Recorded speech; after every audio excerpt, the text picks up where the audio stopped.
राजा परीक्षित जी को 7 दिन में मरने का श्राप लगा। जिसे 7 दिन में मरना हो वो क्या करे। परीक्षित जी ने सुखदेव जी से कहा, परीक्षित जी ने कहा, हे सुखदेव भगवान मैं क्या करूं। परीक्षित जी ने कहा, हे गुरुदेव सुखदेव भगवान मुझे 7 दिन में मरना है, मैं क्या करूं, मेरी आयु बहुत छोटी है, श्राप लगा है। अच्छा, राजा परीक्षित जी को क्या लग गया श्राप, क्यों लग गया? क्योंकि इन्होंने एक संत का अपमान कर दिया। गले में मरा हुआ सांप समीक जी के डाल दिया, श्रृंगी जी ने श्राप दे दिया। राजा परीक्षित ने संत का अपमान क्यों किया? क्योंकि राजा परीक्षित ने कलयुग को रहने के 4 कमरे बनवाए। कलयुग कहाँ रहता है? द्यूतम पानम स्त्रिया सूना, जहाँ जुआ होगा वहाँ कलयुग जरूर होगा। इसलिए कल मेरे पास प्रश्नोत्तरी में कल परसों एक लड़का आया, बोला गुरुजी मैं जुआ खेल के 1 करोड़ रुपया हार गया, और वो सरकारी नौकरी करता था, बिजली विभाग में था, 50-55 हजार रुपया कमाता था। यह 2 दिन पुरानी बात है यहीं की। सरकारी कर्मचारी है, 50-55 हजार रुपया कमाता है, पर आदत किसकी पड़ गई? आजकल ऑनलाइन मोबाइल पे आप लोग डाउनलोड करते हैं ना जुए का ऐप, तो वो बॉलीवुड प्रचार करता है जुए का ऐप डाउनलोड करिए, तो आप लोगों ने भी जुए का ऐप डाउनलोड कर लिया। और जब आपने जुए का ऐप डाउनलोड किया तो उस लड़के ने उस जुए से क्या किया? 1 करोड़ रुपया हार गया, कर्जा लेके उधार लेके, बाप का थोड़ा परिवार का रिश्तेदार, हार गए। बात समझ में आई? ये जुआ कितनी गंदी चीज है। आप अपने बच्चों को कब समझाओगे? और ये चलो बच्चों को ठीक है, पर ये बताओ कि आपको ये कब समझ में आएगा? आजकल के लड़के क्या चाहते हैं कि हमें मेहनत ना करना पड़े, हम रातों रात धन्ना सेठ हो जाएं, जुआ खेल लें और जुआ खेल के हम करोड़पति बन जाएं। सबको फोकट का पैसा चाहिए। कैसा पैसा चाहिए लोगों को? मेहनत नहीं करते आज के युवा। हम कहते हैं दोस्तों, जुए का पैसा यदि आपको मिल भी जाए तो स्वीकार ना करना। जुए का पैसा पाप से भरा हुआ है, जुए में कलयुग है। जुए का जो पैसा होता है वो पैसा आज तक किसी को नहीं पचा, जितना आया उससे कई गुना चला गया। बोलो हाँ। शेयर बाजार, सब लोग शेयर बाजार में पैसे लगाते हैं, ठीक है, आपका 2 का 4 हो जाता है, 6 हो जाता है, पर बताओ वो पैसा काम पे आता है? कितने लोग शेयर बाजार से करोड़पति बने? 5% लोगों का शेयर में फायदा हुआ होगा, 95% लोगों का नुकसान हुआ होगा। ये रेशो है या नहीं? बोलो कितने %? आज के जमाने में इन युवाओं को सबको क्या चाहिए? शेयर मार्केट में लगाओ पैसा, जुआ खेल लो, रातों रात डबल चाहिए सबको। अरे भाई साहब, इस तरह बेईमानी का पैसा क्यों तुम डबल चाहते हो? मेहनत पे भरोसा नहीं है? तुम्हें डबल क्यों करना है पैसा? मेहनत करो तो डबल क्या 10 गुना भी होगा। इसलिए जुआ खेलने वाले लड़के भारत में, सिवाय मेरे पास यहाँ एक लड़का था, यहीं मेरे पास कैमरे का काम करता था, अच्छी खासी मैं उसे तनख्वाह देता था, लगभग 40-50 हजार रुपया महीना देता था मैं उसे। क्या किया उसने? मोबाइल पे एक ऐप डाउनलोड कर लिया। नया लौंडा, नया लड़का, नया जवानी का तो अंधी जवानी होती है। जवानी कैसी होती है? अंधी। और अंधे को दिखता क्या है? धृतराष्ट्र को क्या दिखता है? 50 हजार रुपया सोचिए मैं उसे देता था, लगभग 50 हजार, 40 से 50 के बीच में। अच्छा खासा काम करता था यहाँ मेरे पास। क्या हुआ? मैं कथा में समझाऊं भैया गलत ना करो से समझाया, पर कहते ना दिल लगा गधी से तो परी किस काम की। जब नास मनुज पर छाता है पहले विवेक मर जाता है। दुर्योधन को कृष्ण समझाने गए थे तो दुर्योधन कृष्ण की नहीं सुना। बोलो, जो नहीं सुनता अपने से बड़ों की, जो नहीं सुनता कृष्ण की, नहीं सुना दुर्योधन, क्या हुआ? सर्वनाश। वो लड़का, उसने जुए की आदत पाल ली, मोबाइल पे जुआ डाउनलोड कर लिया ना उसने, ऐप वगैरह, अब खेलने लगा। एक आध बार तो जीता। और उसमें यही होता है कि जब पहली बार आप डाउनलोड करते हो वो ऐप, तो वो पहले आपको जिताता है। जिताता इसलिए है ताकि आपको आदत लग जाए। क्या गजब का माइंड सेट किया उसने। कितने बुद्धिजीवी लोग बैठे हैं वो जुआ का ऐप चलाने वाले। पहले आपको जिताते हैं और जब आप जीतते हैं तो आप फिर अंधे हो जाते हैं। यार जीत गया, अब तो और आएगा, अब तो मुझे काम नहीं करना पड़ेगा, अब तो मुझे कैमरा चलाने नहीं पड़ेगा, मेहनत कर। मैं तो एक दिन में 50,000 कमा सकता हूँ, महीने में 50,000 मिल रहे थे। लो भैया, ऐसा करते करते उसने 8-10 लाख रुपया का जुआ खेल लिया। और उसका बाप बिल्कुल गरीब परिवार से था, योग्यता थी, काम था तो पैसे मिलते थे। अब जुआ खेल के हो गया बर्बाद, कर्जा वर्जा ले लिया। अब जब जिससे कर्जा लिया वो मेरे पास आने लगे, बोले महाराज जी वो आपके यहाँ लड़का काम करता, उसने हमारे 50,000 रुपया लिए, दे नहीं रहा है। तब फिर मैंने उससे हाथ जोड़ा, भैया तू जा यहाँ से। समझाया मैंने उसे, नहीं माना। फिर मैंने हाथ जोड़ा, चला गया। क्या पाया? जो 50,000 मिलते थे वो भी गए, कर्जा और हो गया। धोबी का कुत्ता ना घर का, एक कहावत है पुरानी, अर्थ बताइएगा आप। आधी छोड़, कहावत सुनो फिर अर्थ बताना। आधी, जोर से, ए छोरा, हो गई पंचायत, बोलो आधी छोड़। आधी छोड़ पूरी ध्यावे, आधी मिले ना पूरी पावे। ये पुरानी कहावत है। क्या मतलब है इसका बताओ जरा। आधी छोड़, आपने अपनी छोड़ पूरी ध्याई, मतलब ज्यादा चाहा तो ना ज्यादा के चक्कर में आधी छोड़ के गए थे, ना ज्यादा मिली और वो आधी भी हाथ से, ये मतलब है। इसका मतलब ये है आज भारत के 95% युवा बर्बाद हैं जुआ खेलकर। ये बात सही है कि गलत है? बोलो मेरी माँ, जोर से सोचिए। मैं आज तक मैंने जुआ नहीं खेला, आज तक मैंने जुए में ना 1 रुपए जीतने की कोशिश की ना हारने की कोशिश की। मैं भी तो शेयर बाजार में जा सकता हूं, मैं नहीं जाता। मुझे मेरी मेहनत पे ज्यादा, आपको शेयर बाजार पे ज्यादा भरोसा है, मुझे मेरी मेहनत पर ज्यादा भरोसा है। जिसे खुद पर भरोसा ना हो वो सफल नहीं होता मेरी माँ। कोई तुक्का से 2-4% लोगों का हो गया तो आप उस 4% लोगों को देखेंगे तो आप बर्बाद। सबके साथ तुक्का नहीं हो सकता ना भाई। किसी का शेयर बाजार से काम बन गया तो एक का बना, पर 99 तो नहीं बना। जिनका नहीं बना उनको भी तो देखो, उनमें तुम उस एक में सम्मिलित होगे कि नहीं, पर उस 99 में जरूर सम्मिलित हो जाओगे। सही है कि गलत है?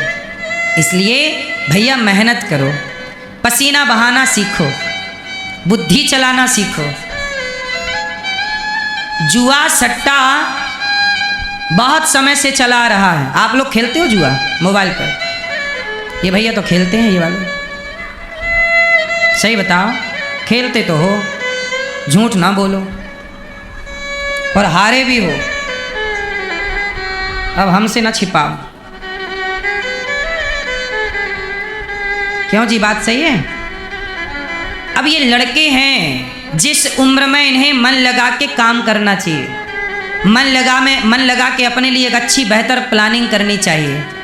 उस समय ये लोग कहाँ फंस गए? गलत लाइन में। अब इनको उस लाइन से निकाल पाना भी बड़ा कठिन है, क्योंकि आज के लड़के अपने से ज़्यादा होशियार किसी को समझते भी नहीं। वो ये समझते हैं कि जी हम ज़्यादा बुद्धिमान हैं, तुम हमें क्या ज्ञान दोगे। बात सही है? इसलिए कहता हूं कि व्यक्ति को नुकसान कौन देता है? लोभ। यदि आपके लोभ है, पाप का बाप कौन है?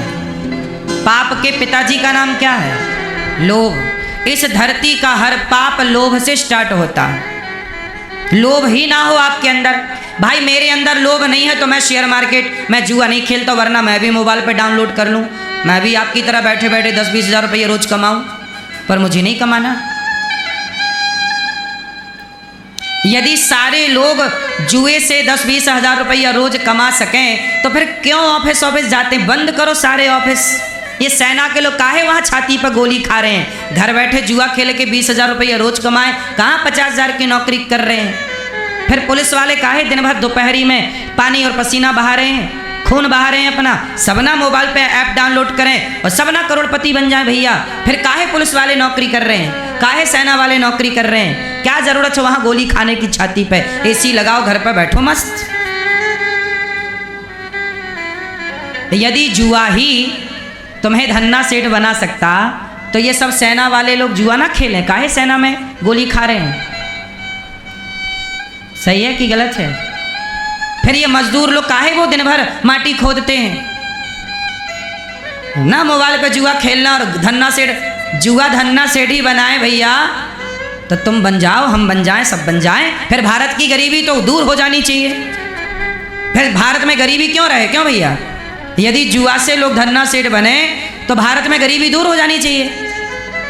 फिर बिहार में हमारे इतनी गरीबी है, छत्तीसगढ़ में हमारी इतनी गरीबी है, फिर ये गरीबियां दूर होनी चाहिए ना। सबके पक्के मकान होने चाहिए। लोग फूस की झोपड़ी में रहते हैं। झोपड़ी नहीं बनती छोटी सी, फूस की। फूस समझते हो? घास फूस पत्ता। बहुत स्थितियां खराब हैं, तो घास फूस की झोपड़ियों में क्यों रहना? फिर महलों में रहो सब लोग। फिर क्या जरूरत है ये सब प्रपंच करने की? काहे ऑफिस जाना, समय पे बॉस की डांट सुनना, 4 ताने बॉस के सुनना? क्यों? सब जुआ खेलो, फिर क्या जरूरत है काम धाम करने की? कलयुग का वास कहाँ है?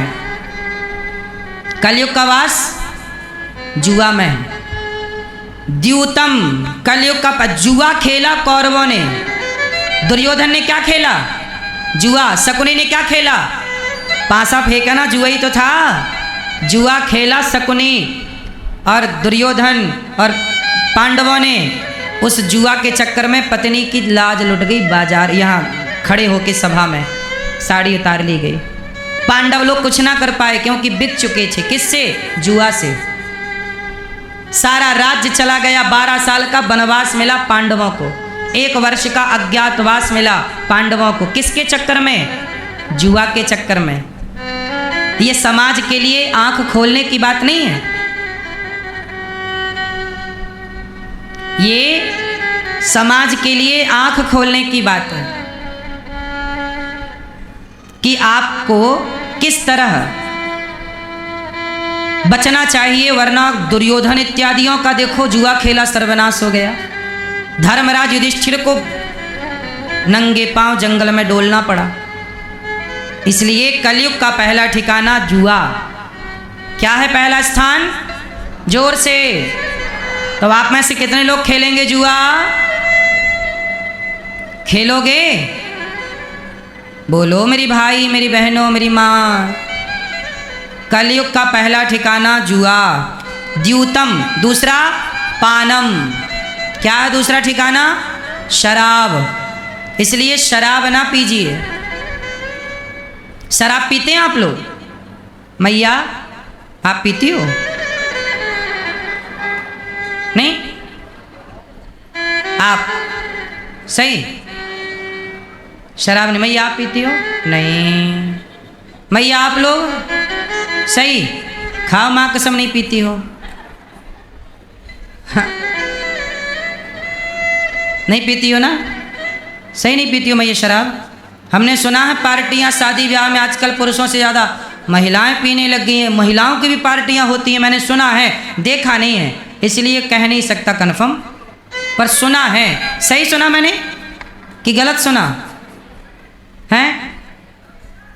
महिलाएं भी पीती हैं शराब। एक पैक और बनाओ, दे 3-4 पैक और चली फिर झूम बराबर झूम शराबी मटक के।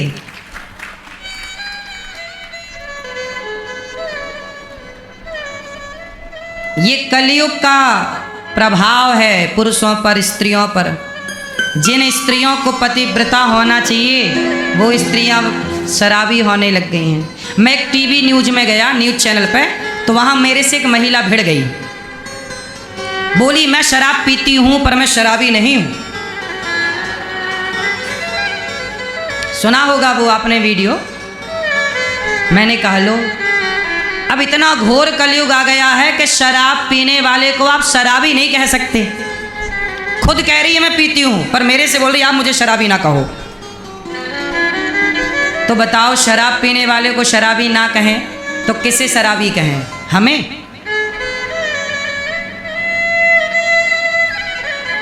कलयुग है साहब। और न्यूज चैनल वाले भी बताओ, हम लोग जब डिबेट पे जाते हैं तो हमारे सामने शराब पीने वाली महिलाओं को बिठाते हैं और पिला के बिठाते हैं कि जाओ महाराज जी से थोड़ा। अब वो क्या उनसे बातें करें, उनसे कौन सा ज्ञान दें उन्हें, बताओ। यही चल रहा है आजकल। न्यूज वालों ने भी गजब कर दिया, वो ढूंढ भी लाते हैं शराब पीने वाली। अब लड़ो, अब शराब पीने वाले से लड़ो, कैसे लड़ोगे? जीत के दिखाओ। वो नशे में क्या जीतोगे? ऐसा है आज के जमाने में, लोग गलत को ही सही मान बैठे हैं। लोगों ने कांच को ही हीरा समझ लिया है और हीरा को कांच समझ लिया है। हाँ या ना? आज के जमाने में जो शराब नहीं पीते उन्हें लोग कहते हैं यार तुम्हारी कोई जिंदगी है। शराब ना पिया कोई लड़का तो शराब पीने वाले लड़के बोलेंगे यार तू क्या है, जिंदगी जी रहा है, तू शराब नहीं पीता, तू गधा है एक नंबर का। इसलिए उसको लगता है यार शराब पीने से शायद शेर बनते हो, तो पी के वो भी बनना चाहता है। हाँ या ना? कलयुग है ये।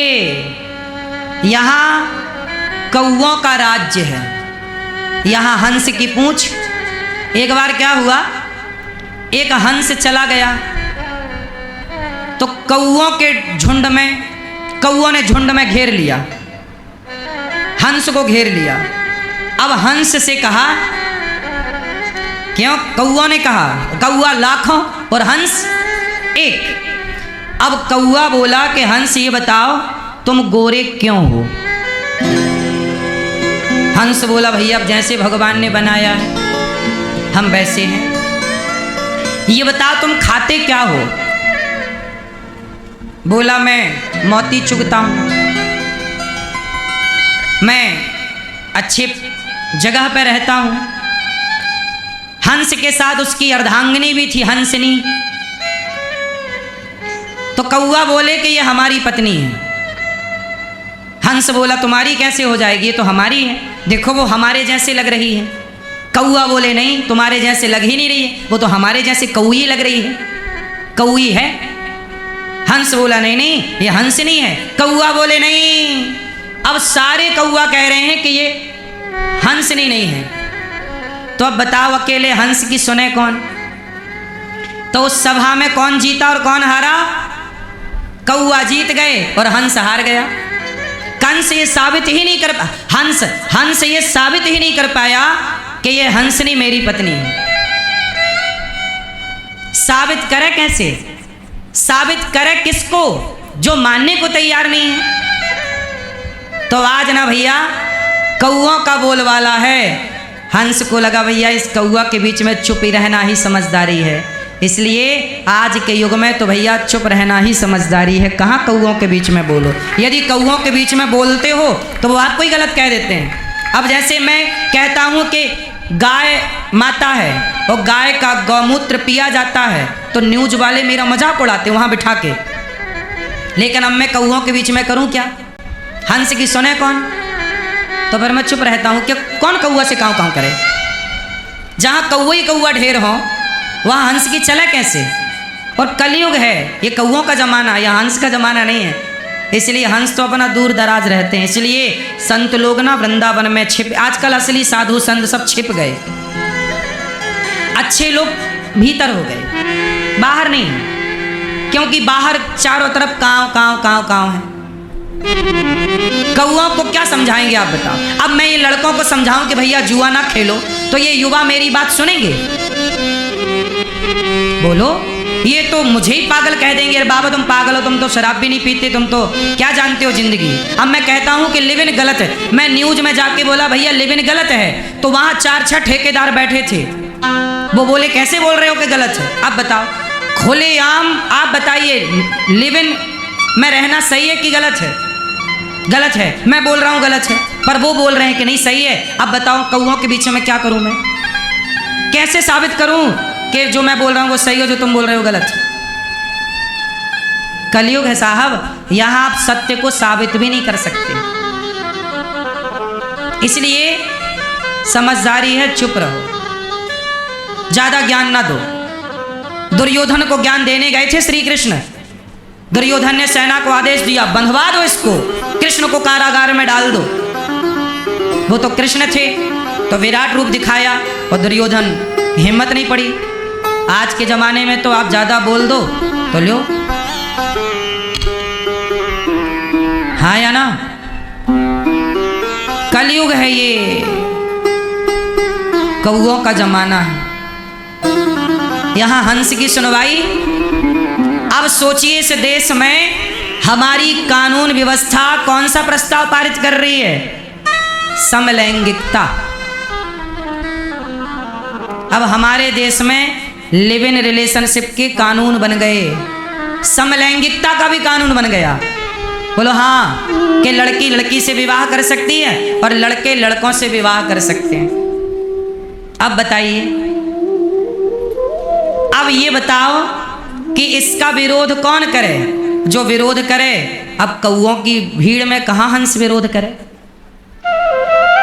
अब इस देश में बताओ समलैंगिकता की जरूरत है इस धरती पे? क्या कौआ कौआ के साथ ब्याह करता है? पक्षी भी इतने अनपढ़ गंवार नहीं है जितना गंवार पना ये दुनिया के लोग दिखा रहे हैं। पक्षी भी ये गंवार पना नहीं दिखा रहे हैं। बोलो हाँ, दिखा रहे हैं। किसी भी पक्षी में, पशु में समलैंगिकता हो तो बताओ, है?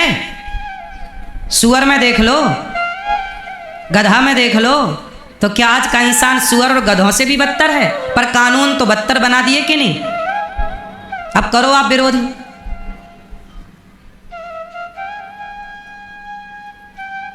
करो विरोध। कहां तुम कौओं के साथ जाके कांव करोगे? क्यों मैया, बात सही है? बताइए, समलैंगिकता की जरूरत थी, कानून बनाने की जरूरत थी? उत्तर दो जोर से। अब कानून के पास में, अब हमारे देश में बाढ़ आ रही है, क्या आ रही है? जरा सा पानी गिरा आधा बिहार डूब जाता है। अरे नदियों को नदियों से जोड़ दिया जाए तो बाढ़ खत्म हो जाएगी। बड़ी नदी को छोटी से, छोटी को और छोटी से जोड़ दिया जाए तो पानी डिवाइड हो जाएगा और बाढ़ की समस्या खत्म हो जाएगी। जिस पर काम करना चाहिए न्यायपालिका को, नदियों को नदियों से जोड़ने का कानून बनाना चाहिए, वो बनाया नहीं, समलैंगिकता का कानून बना के बैठ गए। जो जरूरत है वो नहीं हो रहा इस देश में, बस समलैंगिकता चल रही है। समझ में आ रही है कुछ कि नहीं? कि नहीं आ रही है? क्या इस देश की बाढ़, क्या इस देश की समस्या नहीं है? बोलो। बिहार जाओ, बिहार की तरक्की लोग बताते हैं इसलिए नहीं हुई क्योंकि हर साल बाढ़ आती है। हम कहते हैं 50 साल से बाढ़ आ रही है, भाई आज तक काम नहीं हुआ। क्यों नहीं हुआ? क्या कर रही थी ये सरकारें आजादी के बाद से? आज तक तो 2 साल का खेल है साहब। मुझे आप आज्ञा दे दो, सरकार मुझे ये अथॉरिटी दे दे कि अनिरुद्धाचार्य आप रोक के बताइए बाढ़, मैं 2 साल के अंदर बाढ़ खत्म कर सकता हूं किसी भी देश की, 2 साल के अंदर। और सीधा साधा काम है। अभी देखो हमारे देश में एक प्रोजेक्ट बना, नर्मदा नदी है, नर्मदा को क्षिप्रा से जोड़ दिया गया। जब बाढ़ आती है तो बाढ़ के बाद ना 1-2 हजार करोड़ रुपया निकलता है बांटने के लिए, हर साल निकलता है, फिक्स है। कितने रुपया निकलता है? जोर से 2000 करोड़ लगभग। कितना करोड़? अब 2000 करोड़ हर साल आता है बाढ़ पीड़ितों के लिए, हाँ या ना? वो 2000 करोड़ में क्या नदियों को नदियों से नहीं जोड़ा जा सकता? 4000 करोड़ लगे तो लगाओ, क्योंकि 5 साल का निकाल लो, 5 साल बाढ़ आएगी तो 10,000 करोड़ हो गया कि नहीं 2000 के हिसाब से। पिछले साल कितना 1000 करोड़ निकला आप निकाल लो आंकड़ा। उसके पहले साल बिहार में कितना आंकड़ा आया, सब कुछ रिकॉर्ड है, ऑन रिकॉर्ड है ना चीजें। तो भैया एक बार रो लो ना बढ़िया से, 5,000 करोड़ खर्च कर लो और नदियों को नदियों से जोड़ दो। नर्मदा जी को क्षिप्रा से जोड़ा गया तो क्षिप्रा गर्मियों में सूखी रहती थी, उसमें पानी डाला गया तो क्या हुआ, लाखों क्षिप्रा के किसानों को पानी मिल गया, फसल होने लग गई और नदी भी हरी भरी हो गई।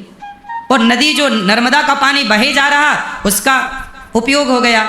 समझदारी नहीं है कि अब इन विषयों पे दिमाग लगाया जाए, नहीं, लेविन में और समलैंगिकता पे दिमाग लगा रही है कार्य प्रणाली हमारी। जे ऐसा लगता है कि इस देश में अब कोई काम ही नहीं बचा तो चलो भैया अब समलैंगिकता को कानून पास कर दो, अब कोई काम है ही नहीं, यही बचा था बस। क्यों? हमारे बंगाल में एक लड़की के साथ बलात्कार हुआ था, वो डॉक्टर लड़की थी जिसके चश्मा पहनी थी तो आंखों में आंखें फोड़ दी उसने, आंखें भी फोड़ दी और उसकी आंखें फूटने के बाद उसके साथ बलात्कार किया उस बलात्कारी ने। आज तक उसको फांसी नहीं हुई। बलात्कारियों के लिए फांसी के कानून नहीं बन रहे हैं इस देश में, पर समलैंगिकता के कानून बन रहे हैं। बोलो हाँ कि ना? पर ये बोले कौन, समझाए किसे? कौआ को क्या समझाओगे? समझाओगे? फौज किसकी है? हंसों की भीड़ नहीं है अब भीड़ किसकी है? कौओं की। अब कौआ को समझाओ। इसलिए साहब कलयुग में हंस लोग, अच्छे लोग, भले लोग चुप बैठे, क्या करें? सुनाए किसे, समझाएं किसे? सुने कौन? कह रहे हैं गौ हत्या बंद करो, चिल्ला रहे साधु लोग मर गए चिल्ला चिल्ला के।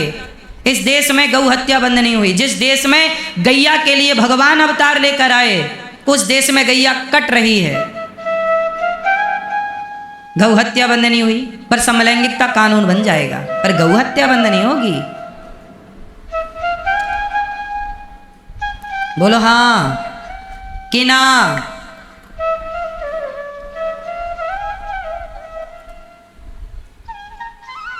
भगवान सुखदेव जी परीक्षित जी को कह रहे, वरे आने से ते प्रश्न। हे राजन, आपने बड़ा ही उत्तम प्रश्न किया है। आपने पूछा कलयुग द्यूतम, जुआ शराब, बचना शराब पीने से, वरना नाश होगा। द्यूतम पानम स्त्रिया, पराई नारी पर दृष्टि रखना पाप, और मांस खाना पाप, चोरी करना, चोरी से बेईमानी से कमाया हुआ धन कलयुग बैठेगा। इसलिए आजकल के लोगों की बुद्धियां भ्रष्ट हैं, क्योंकि चारों जो धन आप लोग कमा रहे हैं, चलो बताओ, जो धन आप लोग कमा रहे हैं वो धन ईमानदारी का है कि बेईमानी का है? आप लोग सच बताना, जो आप लोग पैसा कमाते हो वो आप लोग ईमानदारी का कमाते हो कि बेईमानी का? हैं?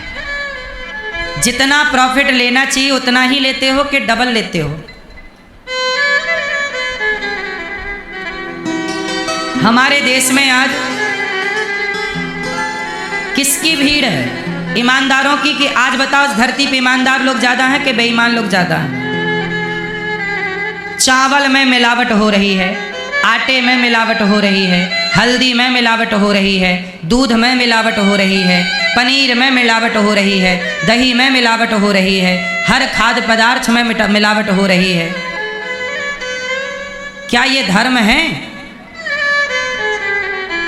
बोलो मेरी माँ, ये इंसान ईमानदार है या बेईमान है? क्यों मिलावट? लौकी में इंजेक्शन ठूंस दिया, इतनी बड़ी लौकी हो गई, ये ईमानदारी है? अब वो लौकी जो खाएगा, धोखे से कोई बच्चा खाए तो वो तो बेचारा हॉस्पिटल पहुंच जाएगा, बचेगा नहीं बचेगा वो बाद का विषय है। अब ये बताओ कि जो लौकी में लगाने वाला इंजेक्शन आता है, रातों रात लौकी को बड़ा कर देता है, ये बात सही है गलत है? अब बताओ वो इंजेक्शन, क्या उस इंजेक्शन को इस बाजार में बिकना चाहिए? भारत की बाजारों में क्या कानून रोक नहीं सकता? सरकारें क्यों अथॉरिटी दे रही हैं कि तुम बेचो? जब बेचेगा तो किसान लगाएगा और वो सब्जी तुम खाओगे, हम खाएंगे, बच्चे खाएंगे, मरेंगे। अरे मारना ही है तो सबको एक तरफ खड़ा करो, गोली चला दो, एक बार में मर जाएगा। जहरीली लौकी खवा के क्यों मारना? यदि इंसान चाहिए ही नहीं तो एक लाइन से खड़ा करो सबको, गोली मार दो सबको, एक बार में मर जाएंगे सब। ये जहरीली लौकी खिला के क्यों मारते हो?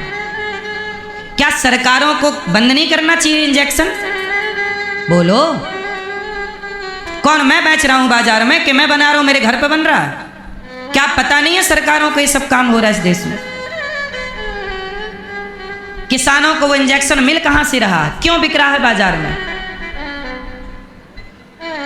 क्या इसके लिए कानून बनाने की जरूरत नहीं है कि बाजारों में आप क्या बेच सकते हैं और क्या नहीं बेच सकते? बस समलैंगिकता का कानून बनेगा पर ये बुराइयां रुकेंगी नहीं समाज से। अच्छा ये बताओ, सच बताना, क्या ये सारा गलत जो हो रहा है क्या ये सरकारों के संज्ञान में नहीं है? इसका मतलब कौन चाहता है कि जहरीली लौकी खाएं आप? क्यों चाहती है? क्यों नहीं रोकथाम है? आप जो भी खा रहे हैं वो मिलावटी है। दवाइयां तक मिलावटी बिक रही हैं बाजार में। कोरोना के टाइम पर एक इंजेक्शन की बड़ी शॉर्टेज थी तो वो इंजेक्शन बाजार में नकली आ गया था। इसलिए हम कहते हैं अपने बच्चों को ईमानदार बनाओ, ईमानदारी से पैसा कमाना। यदि तुम्हारे बच्चों को एक बार बेईमानी की आदत लग गई तो ये बेईमानी इस तरह कर डालेंगे कि ये तुम्हारे, आजकल पता है क्या होता है, लोगों को किडनैप करके उनकी किडनियां बेच दी जाती हैं। अब बताइए क्या है ये? लालच इस तरह बढ़ गया कि आदमी आदमी का सौदागर बन गया। बोलो हाँ। अब बताइए, मानवता को मानवता से ही खतरा, मनुष्यों से ही मनुष्यों को खतरा हो गया कि नहीं? आजकल खतरा किससे है? पहले शेर से खतरा था, शेर ना आ जाए। पहले चीता से खतरा था, चीता ना आ जाए। भेड़िया से खतरा था, भेड़िया ना आ जाए। पर आजकल तो तुम्हारे गली में 10 भेड़िया रहते हैं, नहीं रहते? चारों तरफ भेड़िया हैं। ये बहन बेटियां मिल जाएं तो भेड़िया नोच के खा जाएं।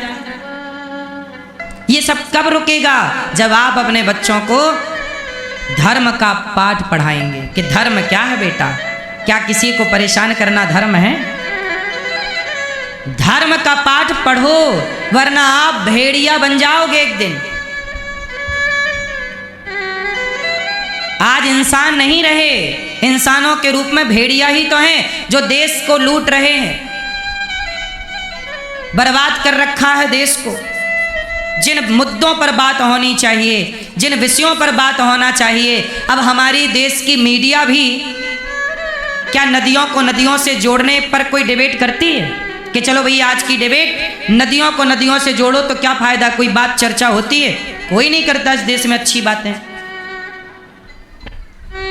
इसलिए शुकदेव जी कहते, निद्रया ह्रियते नक्तम व्यवायेन च वावयः दिवाचार्थे हया राजन कुटुंब भरणे नवा।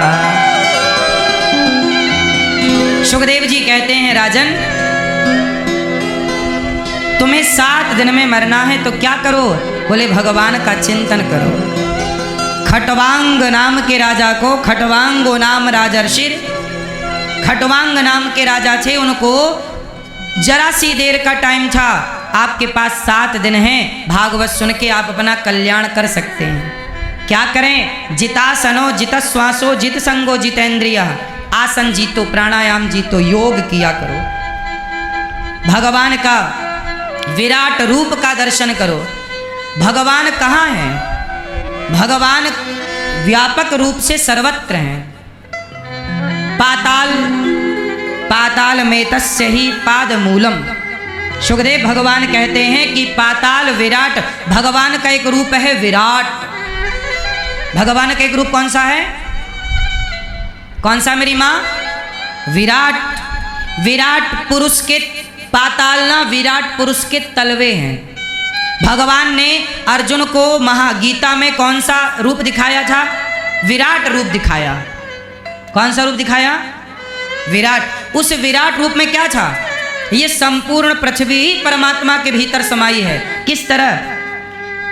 तो सुनो, भगवान की जो एड़ी है, पांव की पंजे हैं, वो रसातल हैं। एड़ी के ऊपर जो गांठें हैं वो महातल है। अतल, वितल, सुतल, तलातल, रसातल, महातल, पाताल, ये 7 लोक नीचे। ये जो पेड़ पौधे हैं ये भगवान के शरीर के रोमे हैं। जैसे आपके रोमे होते हैं ना, ऐसे ये पेड़ पौधे भगवान के शरीर के क्या हैं? रोमे हैं। रोम छिद्र आपके रोमे होते हैं, ऐसे भगवान के रोमे क्या हैं? क्या है? पेड़ पौधे, ये रोमे हैं। ये पर्वत पहाड़, जो जब भी पहाड़ देखा करो तो ये भाव रखा करो कि ये भगवान के शरीर की हड्डियां। ये नदियां भगवान के शरीर की नसें हैं। जैसे हमारी नसों में खून दौड़ता है, ऐसे भगवान का विराट रूप में नदियां भगवान के शरीर की नसें हैं। और ये जो समुद्र है ये भगवान का उदर है, पेट। भगवान का पेट क्या है? समुद्र। इसलिए हमारे यहाँ समुद्र को देवता कहते हैं। हम लोग समुद्र की पूजा करते हैं क्योंकि ये भगवान का पेट है। हम लोग कण कण में ईश्वर को देखते हैं क्योंकि विराट है ना हमारा परमात्मा। तो इसलिए ये जो इंद्रादि देवता, अच्छा भगवान के जो हाथ है ना, भगवान, ये देवता कौन है? ये देवता कोई भगवान से अलग नहीं है। देवता भगवान के शरीर का एक अंग है। जैसे भगवान के हाथ देवराज इंद्र है। लोग नहीं कहते ये तो मेरा दायां हाथ है, ये तो मेरा बायां हाथ है। मतलब कोई विशेष हो तो से आप उसे क्या बोल दें? मेरा ही एक हाथ है। तो भगवान का एक हाथ इंद्र है, देवताओं के राजा, जहां से सब कार्य चलता है। अश्विनी कुमार भगवान की नासिका छिद्र हैं। ये धधकती हुई आग, आग कौन है? भगवान का मुख। अग्नि कौन है? भगवान का। जोर से मैया हवन करते हो ना, स्वाहा स्वाहा स्वाहा स्वाहा। तो हवन किस में करते हैं? अग्नि में। अग्नि में ही क्यों करते? क्योंकि अग्नि भगवान का मुख है। आप जब हवन का आहुति डालते हो तो वो भगवान के मुख में डालते हो। अग्नि भगवान का विराट रूप का क्या है? मुख। इसलिए अग्नि, इसलिए राख में आहुति नहीं की जाती। अग्नि बुझी हो तो आहुतियां नहीं डाली जाती, अग्नि प्रज्वलित हो तो आहुतियां डाली जाती। तो इस तरह भगवान के शरीर से ये सारा संसार बना। भगवान के मुख से ब्राह्मण प्रकट हुआ, भगवान की भुजा से क्षत्रिय प्रकट हुआ, भगवान की जंघा से वैश्य प्रकट हुआ और भगवान के चरण से शूद्र प्रकट हुआ। एक ही परमात्मा के शरीर से ये सब कुछ प्रकट हुआ। ये आप जो भी देख रहे हैं सब कुछ भगवान का ही रूप देख रहे हैं। ब्राह्मण भी ईश्वर का रूप है, क्षत्रिय भी ईश्वर का रूप है, वैश्य भी ईश्वर का रूप है और शूद्र भी ईश्वर का रूप है। इसलिए हम एक पिता की संतान हैं। आज हमारे देश में क्या चल रहा है? जातियों का विभाजन चल रहा है। आजकल हमारे देश में लोग जातियों के नाम पर लड़ रहे हैं। यही किया था अंग्रेजों ने। हमारे देश में एक नारा दिया, फूट डालो शासन करो। जातियों को जातियों से लड़ाया, इस जाति को उस जाति से लड़ाया, हम लड़ते रहे, अंग्रेज हम पर शासन करते रहे। आज भी हमारे देश में क्या चल रहा है? आज भी हमारे देश में जातियों के नाम पर लड़ाइयाँ चल रही हैं। ये इस जाति का, वो उस जाति का, जाति जाति जाति जाति। एक बात बताओ, हम लोगों को जातियों के नाम पर भटके रहना चाहिए या सनातनियों को संगठित रहना चाहिए? किसमें भला है सनातनियों का? बोलो, किसमें भला है? अभी बांग्लादेश में जब हिंदुओं का कत्लेआम हुआ, नरसंहार हुआ, तो क्या वहां जातियां पूछ करके हिंदुओं को मारा गया क्या? केवल हिंदू था मार दिया, ब्राह्मण था, क्षत्रिय था, वैश्य था, शूद्र था। उन बांग्लादेश के मुसलमानों को इससे कोई मतलब नहीं कि तुम ब्राह्मण हो, कि क्षत्रिय हो, कि वैश्य हो, कि शूद्र, बस तुम हिंदू हो, तुम्हें मारा जाएगा। अब ये भारत के हिंदुओं को पता नहीं कब अक्कल आएगी और कब ये संगठित होके रहेंगे। हमारे देश में देखो बड़े बड़े नेता लोग जातियों का जहर घोलते हैं, हाँ या ना? जातियों के नाम पर राजनीति होती है इस देश में। जातियां व्यवस्था के लिए बनी थी। भगवान ने जब ये संसार बनाया तो संसार की व्यवस्था कैसे बनेगी, तब उसके लिए भगवान ने 4 लोगों को प्रकट किया, ब्राह्मण को, क्षत्रिय को, वैश्य को और शूद्र को। ये 4 कौन है? कोई ब्राह्मण नहीं होता, कोई क्षत्रिय नहीं होता, कोई वैश्य और कोई शूद्र नहीं होता। ये व्यवस्था के लिए 4 वर्ण बनाए गए थे। आजकल हमारे देश की मीडिया बोली मैं वर्ण व्यवस्था नहीं मानती। हमारे देश के बुद्धिजीवी लोग, कुछ नेता और हमारे देश का मीडिया कहता है कि जी हम वर्ण व्यवस्था नहीं मानते। क्या नहीं मानते? बोलो। वर्ण व्यवस्था। ये वर्ण व्यवस्था क्या है? ब्राह्मण, क्षत्रिय, वैश्य, शूद्र। बताओ, इन 4 को भगवान ने लड़ने के लिए भेजा है या चारों मिलजुल के इस देश को आगे ले जाओ इसके लिए भेजा है? खुश रहो, प्रसन्न रहो, हंसो, हंसाओ, आंसू पोंछो, किसके लिए भेजा है? ये 4 काहे बनाए? बताओ जरा। ब्राह्मण क्यों बनाए परमात्मा ने? बोलो। क्षत्रिय क्यों बनाए ईश्वर ने? अच्छा बताओ, ये ईश्वर ने जो 4 बनाए सही बनाए कि गलत बनाए? बोलो। ईश्वर ने गलत बना दिया? सही बनाया, गलत बनाया? बताओ, ब्राह्मण को भगवान ने क्यों बनाया? उत्तर दो। ब्राह्मण को बनाया कि तुम जाओ तपस्वी बनो, तपस्या करो, पढ़ो और पढ़ाओ। ब्राह्मण का काम था पढ़ाना, इसलिए अर्जुन को पढ़ाने वाले ब्राह्मण थे गुरु द्रोणाचार्य। भगवान श्री कृष्ण को पढ़ाने वाले ब्राह्मण थे सांदीपनि और गर्गाचार्य जी। भगवान राम को पढ़ाने वाले ब्राह्मण थे वशिष्ठ जी। इस धरती पर शिवाजी, चंद्रगुप्त मौर्य को पढ़ाने वाले कौन है? चाणक्य हैं। आप देख लो, इतिहास के पन्नों में पढ़ाने का काम ब्राह्मण का था। और ब्राह्मण कोई शुल्क लेकर नहीं, सदा शिक्षा को निःशुल्क बांटता था समाज को। वशिष्ठ जी ने कितना शुल्क लिया था राम से? बताओ।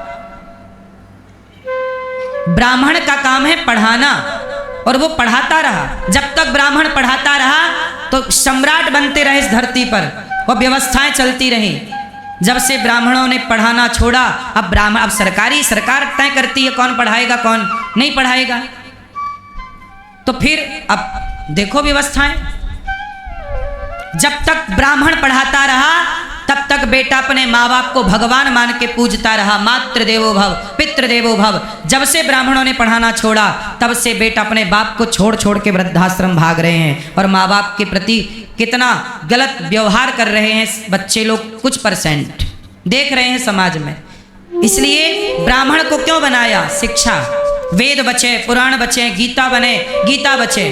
आप बताओ, इस देश में ब्राह्मण आजकल ना बहुत लोग ब्राह्मणों से नफरत कर रहे हैं। अभी आपने देखा ब्राह्मणों के प्रति कितना जहर कुछ लोग घोल रहे हैं। सारे ब्राह्मणों को यदि धरती से हटा दिया गया, एक बात जरा ध्यान से सुनने की है, इस धरती से सारे ब्राह्मणों को हटा दिया जाए तो बताओ गीता रह जाएगी?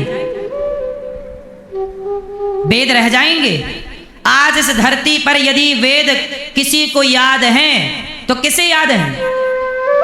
गीता। या गीता तो तुम सबके घर में गीता की पुस्तक है, कर लो ना याद, कर लो गीता के श्लोकों का सीधा सीधा सही सही अर्थ। नेताओं ने अभी कुछ दिन पहले एक चौपाई पर बवाल मचा दिया। नेताओं ने बोले तुलसीदास जी ने गलत लिखा है, ढोल गवार शूद्र पशु नारी सकल ताड़ना के अधिकारी। यह चौपाई जो सुंदरकांड में है, बोले ये गलत है। किसने बोला? नेताओं ने बोला, संसद में बोला कि ये चौपाई गलत है। अब सोचो कि ब्राह्मण ना होते इस धरती पर तो वो चौपाई का सही अर्थ कौन करता? अरे ढोल गवार शूद्र पशु नारी सकल ताड़ना, वहां ताड़ना शब्द का अर्थ मारना नहीं है, ताड़ना शब्द का अर्थ देखना। अब इतना सा एक चौपाई का अर्थ ये नेता लोग सही नहीं कर पाए, तो ये वेद पुराणों का क्या अर्थ कर पाएंगे? यदि ब्राह्मण ना हो तो कौन सही अर्थ करके देगा? ये तो अर्थ का अनर्थ कर डालेंगे। इसलिए धरती पर ब्राह्मणों का होना जरूरी है या नहीं? और आपको एक बात बताऊं, भारत में सबसे कम किस जाति के लोग हैं? क्या आकलन है आपका पता है? सर्वे देखा आप लोगों ने? भारत में सबसे कम सिर्फ 2% लगभग, जो मैंने पुराना सर्वे पढ़ा देखा, लगभग 2% से भी कम ही ब्राह्मण है इस देश में। सबसे कम जनसंख्या इस देश में यदि किसी की है, इस धरती पर सबसे कम जनसंख्या वाला कोई है तो ब्राह्मण है। और उसी ब्राह्मण के दुश्मन देखो कितने लोग बन जाते हैं। आजकल सबको ब्राह्मण बनना। अभी क्या हुआ, एक सज्जन अपनी जाति छिपा के पंडित जी बन के चले गए, उस चक्कर में बवाल हो गया। भाई आप अपनी जाति क्यों छिपा रहे हो? ईश्वर ने जो जाति में आपको जन्म दिया वो गर्व का विषय है ना। क्या रैदास जी ने अपनी जाति छिपाई? वो तो रैदास जी होके भी इतने श्रेष्ठ कर्म किए कि बड़े बड़े ब्राह्मण भी उनको प्रणाम करते हैं। जाति छिपा के क्या पाओगे? क्या आपकी जाति इतनी बुरी है कि उसे छिपाना पड़े? नहीं साहब, ईश्वर ने जो बनाया है वो गलत तो नहीं बनाया होगा। सबको क्या बनना है आजकल? सबको ब्राह्मण बनना है। ब्राह्मण ईश्वर ने जब बनाया है तो जिम्मेदारी दे के भेजा। ब्राह्मणों की बड़ी जिम्मेदारी है, इसलिए भगवान ने क्षत्रिय बनाए। क्षत्रियों की जिम्मेदारी तलवार उठाओ, राष्ट्र की रक्षा करो। सबको भगवान ने काम दिया। वैश्यों को काम दिया बिजनेस करो, पैसा लाओ, देश को मजबूत करो। शूद्रों को काम दिया कि आप लोग सब किस तरह से काम करो। तलवार चलाएगा क्षत्रिय, पर तलवार बनाएगा लोहार। घड़े से पानी सब पिएंगे, पर वो घड़ा बनाएगा कुम्हार। तो हमारे यहाँ शूद्रों को काम बांट दिया। बढ़ई को काम लकड़ी का दे दिया, मिट्टी का काम कुम्हार को दे दिया, लोहे का काम लोहार को दे दिया, चमड़े का काम, जूता का काम मोची को दे दिया। अब ये व्यवस्थाएं नहीं तो क्या है? इस इतने बड़े संसार को चलाना है तो व्यवस्था तो बनानी पड़ेगी ना साहब। क्या बिना व्यवस्था बनाए चल जाएगा? कोई भी जूता चले, कोई भी घड़ा बन, नहीं, काम सौंपा, तुम ही काम करोगे। ये व्यवस्थाएं हैं। लेकिन अब क्या चल रहा है? लोग अपनी जातियां छिपा रहे हैं। क्यों छिपा रहे हो भाई? जातियां मत छिपाओ, जहां हो वहां आप अच्छे हो।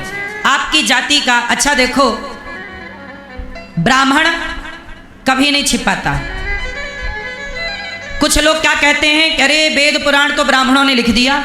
यारो ब्राह्मणों पे लगाते हैं कि नहीं लोग? अरे बोले पंडितों ने लिख दिया वेद पुराण, अपने अपने हिसाब का लिख दिया। अच्छा एक बात बताओ, राम जी ब्राह्मण हैं या क्षत्रिय? जोर से, जोर से। यदि ब्राह्मणों ने ही वेद पुराण लिखे होते तो राम को क्षत्रिय क्यों लिखा होता? राम को ब्राह्मण ना लिख दिया होता कि राम ब्राह्मण थे? अपनी जाति का बना दिया होता। पर नहीं, राम जिस जाति के हैं उस जाति में राम क्षत्रिय हैं, लेकिन ब्राह्मण उस राम को अपने माथे पे रखते हैं। ये ना ब्राह्मण थोड़ी कहता है नहीं हम केवल ब्राह्मण की पूजा करेंगे। नहीं, ब्राह्मण ब्राह्मणों की पूजा नहीं, क्षत्रियों की पूजा। राम क्षत्रिय, भगवान श्री कृष्ण चंद्रवंशी है, यदुवंशी है। बताइए, ब्राह्मण वो कृष्ण की पूजा कर रहे हैं कि नहीं? यदि ब्राह्मण ही वेद पुराण लिखे होते तो कृष्ण को भी ब्राह्मण ना लिख दिया होता कि कृष्ण ब्राह्मण थे? बोलो। लेकिन ब्राह्मणों ने जैसा था वैसा स्वीकार किया। और ब्राह्मण, बताइए ब्राह्मण किसकी पूजा करते हैं? हम ब्राह्मण हैं, किसकी पूजा करते हैं? हम राम की पूजा करते हैं। राम क्षत्रिय हैं, हम कृष्ण की पूजा करते हैं। भगवान श्री कृष्ण यदुवंश हैं, यदुवंशी हैं, है ना, चंद्रवंशी हैं, पूजा करते हैं। बोलो हाँ, बताओ। और आजकल लोग क्या कह रहे हैं? बोले कृष्ण तो हमारी जाति के हैं। तो क्या भैया कृष्ण केवल तुम्हारे हैं? अब हमारे देश में डिबेट हो रही है न्यूज चैनलों पे कि नहीं? कुछ लोग कह रहे हैं कृष्ण तो हमारी जाति के हैं, बोलो हाँ। तो भैया केवल कृष्ण तुम्हारे हैं, दूसरों के नहीं हैं। अब आज के युग में अब भगवान को भी बांटने लग गए कि ये हमारे हैं, ये तुम्हारे नहीं हैं। अरे भैया भगवान सबके हैं, भगवान को जातियों के बंधन में ना रखो।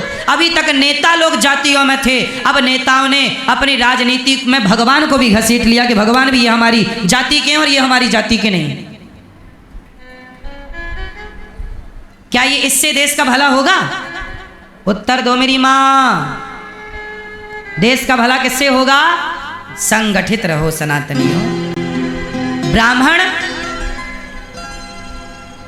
सबसे पहले अंतरिक्ष में जाने वाला वो ब्राह्मण था जिससे इंदिरा गांधी ने बात की थी अंतरिक्ष से।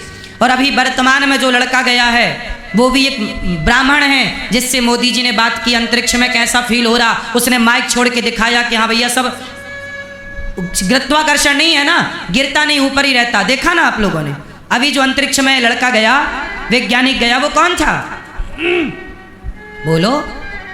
वो एक ब्राह्मण है। क्यों भाई? ब्राह्मणों के पास देखो, ब्राह्मणों के पास आरक्षण तो है नहीं, ब्राह्मण के पास आरक्षण तो है नहीं। ब्राह्मणों को लोग गालियां और देते हैं कि पंडितों ने ये सब किया। हर कुछ भी गलत हो, सारा दोष किस पे दिया जाता है?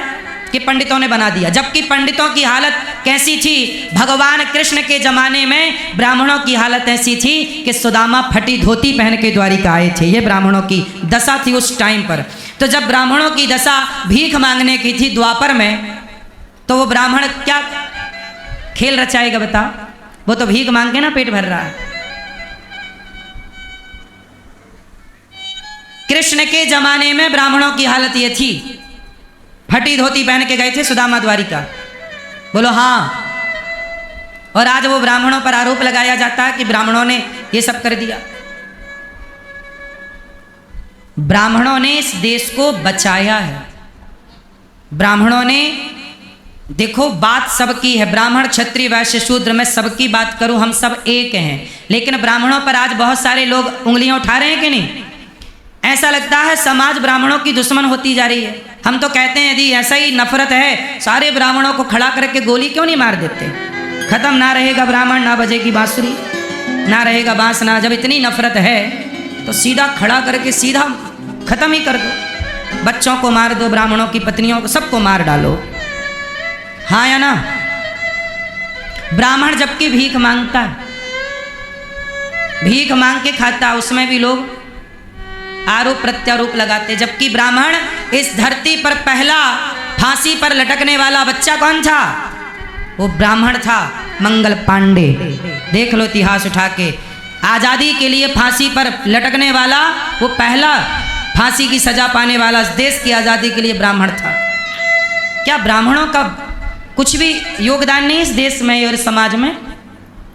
अरे ब्राह्मण ना होते तो आज संस्कार जिंदा ना हो। संस्कारों की बातें व्यासपीठ से ही कही जाती है, वरना बॉलीवुड के लोग तो तुम्हारे बच्चे को गुटखा खिलाना सिखा रहे हैं, दाने दाने में केसर का दम।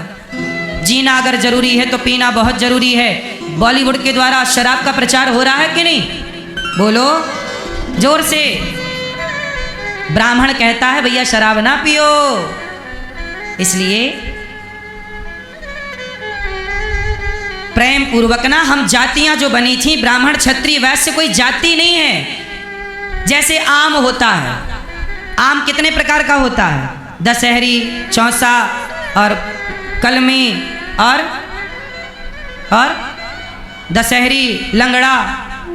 ये आम तो एक है पर आम के प्रकार बहुत हैं। उसी प्रकार मनुष्य 4 प्रकार के होते हैं। ब्राह्मण प्रकार का, क्षत्रिय प्रकार का, वैश्य शूद्र। ये 4 जातियां भगवान ने बनाई थी व्यवस्था के लिए, लड़ने के लिए नहीं। यदि हम आपस में मिलकर लड़ गए तो लड़के गवा देंगे इस देश को। इसलिए हम मिलके चलें, लड़ें ना।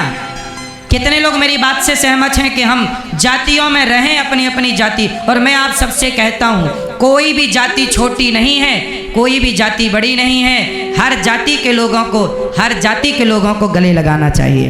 ये दास अनिरुद्ध, मैं केवल ये बातें कह नहीं रहा हूँ। गौरी गोपाल आश्रम में मैं सभी माँओं को गले लगाता हूँ। यहाँ ब्राह्मण माता भी रहती है, क्षत्रिय माता भी रहती है, वैश्य माता भी रहती है और शूद्र माता भी। मैं सबके पांव दबाता हूँ।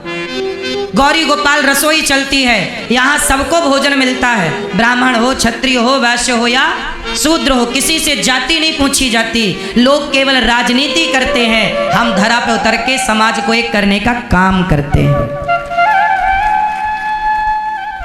हम तो राजनीति नहीं कर रहे हैं, हम तो समाज में एक भाईचारा की स्थापना कर रहे हैं कि भाई मिल के रहो, आपस में चलो, आप हमें मार दो, हम आपको मार दें, क्या पाएंगे? लड़ लो। लड़ाया था अंग्रेजों ने, क्या पा लिया तुमने? 200 साल गुलाम रहे, सारा सोना लूट के ले गए। लड़ने में नुकसान होगा, तीसरा फायदा उठाएगा। अभी पाकिस्तान कोई अपना हो गया क्या जो तुम आपस में लड़ना शुरू कर दिए? तुम्हारे दुश्मन बहुत हैं साहब। अभी पाकिस्तान से लड़ाई हुई तो पाकिस्तान नहीं लड़ रहा। कल ही हमारे एक सेनापति ने बोला, सेना के बड़े अध्यक्ष ने बोला कि चाइना लड़ रहा था हमसे, जो सिंदूर ऑपरेशन सिंदूर हुआ, बोले पाकिस्तान लड़ ही नहीं रहा था। पाकिस्तान की आड़ में कौन लड़ रहा था? चाइना। वो अपने सारे हथियार आजमा रहा था कि पास है कि फेल है। फिर हमारा देश तो, हमारा दुश्मन पाकिस्तान नहीं है, पाकिस्तान तो मोहरा है। बोलो हाँ, हमारे देश ने सिंदूर ऑपरेशन सिंदूर में पाकिस्तान से लड़ाई नहीं लड़ी, चाइना से लड़ाई लड़ी है। ये बात सही है, ये मैं नहीं बोल रहा हूं। अभी कल परसों में एक हमारे सेना के मुखिया ने बयान दिया, कल या परसों। आपको क्या लगता है, क्या तुम्हारे दुश्मन कम हैं जो तुम आपस में लड़के एक दूसरे के दुश्मन बन रहे हो? संगठित रहोगे, देश में खुशहाली होगी। आपस में लड़ोगे, कुछ ना होगा। मरने मारने से काम नहीं बनता, ठीक है? प्यार मोहब्बत से रहो, सबको गले लगाओ, ब्राह्मणों को भी गले लगाओ और शूद्रों को भी गले लगाओ। हमारे यहाँ एक दूसरे मिलजुल के रहो। 4 भाई हैं। आप कितने भाई हो भैया? 2 भाई। आप कितने भाई हो? 2 भाई। आप कितने भाई हो? 2। आप कितने भाई? हम 2 भाई नहीं हैं, हम सब कितने भाई हैं? 4। हम 2 भाई। आज से कभी मत कहना कि हम 2 भाई हैं, सदा कहना हम 4 भाई हैं। कौन कौन भाई? भगवान के 4 बेटे हैं। भगवान के मुख से एक बेटा हुआ ब्राह्मण, भुजा से बेटा हुआ क्षत्रिय, जंघा से बेटा हुआ वैश्य, चरण से बेटा हुआ शूद्र। हम चारों का बाप तो एक ही है। जब चारों का बाप एक है तो हम चारों भाई हो गए। इसलिए चारों को मिल के रहना। और हम 4 भाई हैं, ना कि कोई 2 भाई, ना कि कोई 1, ना कि कोई 3। कितने भाई? हम 4 भाई मिलजुल के। और सुनो, 4 भाई हम कौन कौन है? और सुनो, हमारा एक भाई है जैन। जैन कौन है? जैन हमारे भाई हैं। एक जैन मुनि की मैं बात सुन रहा था आज। उन्होंने कहा कि हम कोई हिंदू से अलग थोड़ी हैं, हम हिंदू ही तो हैं। जैन एक परंपरा है, पर जैन और हिंदू ये 2 नहीं है। कल को जैन पे कोई संकट आएगा, कल को मुसलमान आक्रमण करेंगे तो हिंदुओं को मारेंगे और जैनों को छोड़ देंगे। क्या मुसलमान ऐसा करेंगे कि जैनों को छोड़ देंगे, या जैनों को मारेंगे तो हिंदुओं को छोड़ देंगे? नहीं, हमारा एक भाई जैन है, हमारा एक भाई सिख है। सिख कौन है? बोलो, सिख कौन है? हमारे गुरु नानक देव जी, गुरु नानक देव जी ब्राह्मण शरीर से हैं। पता है आपको गुरु नानक देव जी कौन है? ब्राह्मण है। उनके ही तमाम जो शिष्य हुए वही सिख कहलाए। तो ये सिख लोग भी हमारे भाई हैं, कोई हमसे अलग थोड़ी है। यदि मुसलमानों का आक्रमण हुआ इस देश में तो क्या हिंदुओं को मारेंगे तो क्या सिखों को छोड़ देंगे? या सिखों को छोड़ देंगे तो क्या हिंदू को छोड़ देंगे तो सिखों को मारेंगे? या सिखों को मारेंगे तो हिंदुओं को छोड़ेंगे? अरे मुसलमान का दुश्मन हिंदू भी है और जैन भी है और सिख भी है। और चौथा भाई हमारा बौद्ध। चौथा भाई हमारा, बोलो, बौद्ध। हम 4 भाई हैं, बोलो, हिंदू जोर से, जैन, सिख और बौद्ध। कितने भाई हैं? यदि ये चारों मिल गए तो क्या मजाल किसी की कोई भारत की तरफ देख ले। हम चारों बिखरे हैं आपस में, इसलिए कोई हमें ये कहता है, कोई हमें वो कहता है। भैया बताओ, हिंदू शब्द का अर्थ क्या होता है? हिंदू किसे कहते हैं? हमारे भैया बताएंगे। आप बताओ, हिंदू किसे कहते हैं? हिंदू किसे कहते हैं? ए भैया आप बताओ, हम हिंदू किसे कहते हैं? जोर से सुनो। हिंदू लिखो, कैसे लिखोगे? ही हा में छुटी की मात्रा आधा ना, और दा में छुटू की मात्रा छोटी मात्रा। हिन, जो हिंसा से दूरी बना के रखे। दू मतलब दूरी, दू मतलब दूर रहे। जो हिंसा से दूर रहे वही हिंदू है। जो हिंसा से दूर है वो हिंदू है। और जैन लोग हिंसा से दूर रहते हैं, तो वो तो पक्के हिंदू हैं। जो हिंसा से दूर रहे वो कौन? हिंदू। ये हिंदू शब्द की परिभाषा है, व्याख्या है। हिंदू का मतलब कोई इंसान नहीं, हिंदू एक विचारधारा का नाम है। जिसकी विचारधारा हमसे मैच करती हो वो हिंदू है। हम गैया को माता माने, तुम भी गैया को माता मानो तो भाई हैं। हम गैया को माता माने, तुम मार के खा जाओ गैया को, तुम हमारे भाई नहीं हो सकते। तो बोलो भारत माता की, भारत माता की। तो भारत के लोगों को लड़ झगड़ के रहना चाहिए कि प्यार से?